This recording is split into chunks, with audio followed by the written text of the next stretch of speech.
was a good day. It was a long day. The breeze was a little lighter than we were expecting. We were sort of hoping that it would have sort of 10 to 12 knots for the whole day, but unfortunately it was probably sub 10 pretty much the whole day for us. So anywhere between sort of 6 and 10 maybe.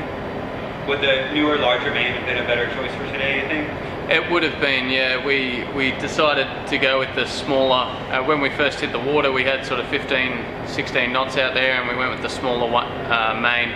But we kept umming and ahhing whether to go in and get the other one. But in the end, we just stuck with the small main. But for sure, the big one would have been better. Okay. Today looked a little bit different in that there was less sailing and more discussions or meetings. What was going on with that? Yeah, for sure the wind was light, and we were just discussing how we're sailing the boat.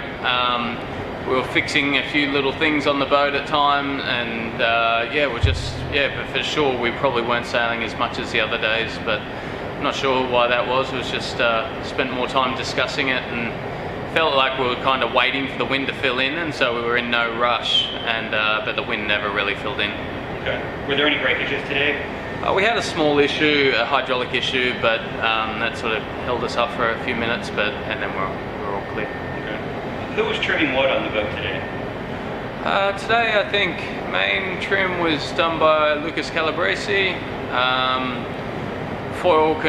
Flight control was done between Andrew Campbell and Michael Menninger, and Goody and I were steering.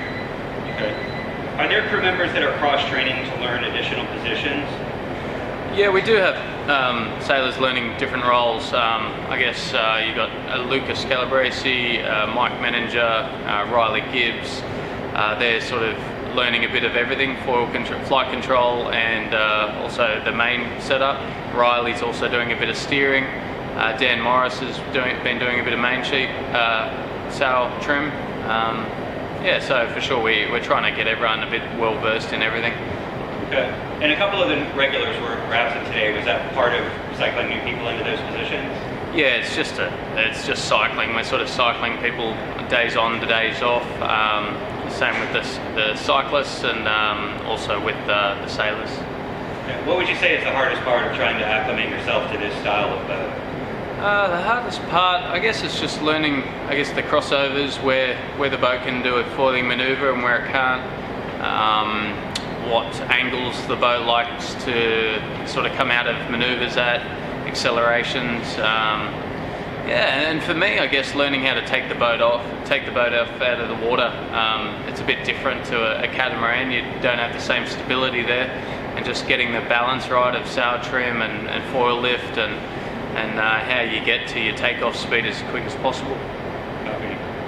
We have non-stop sailing days from now until Christmas. What will the team be trying to accomplish in that stint? It's just really a training blocker where we don't have too many new things coming online, I don't think. It's mainly just a crew training block. We need to train a lot of people, myself included, and how to sail these boats well, and so when we do get two AC40s, we can man both boats with guys who can fly the boat and trim and steer, and so we've got plenty of crew training to go, and so I think you'll see us doing a little bit of that, a lot of manoeuvres, and then you might see us head out offshore as well soon. Plan is to get out in some waves. Probably next week we might look at starting to get into that. Okay, awesome. Well, thank you very much. No worries. Thanks.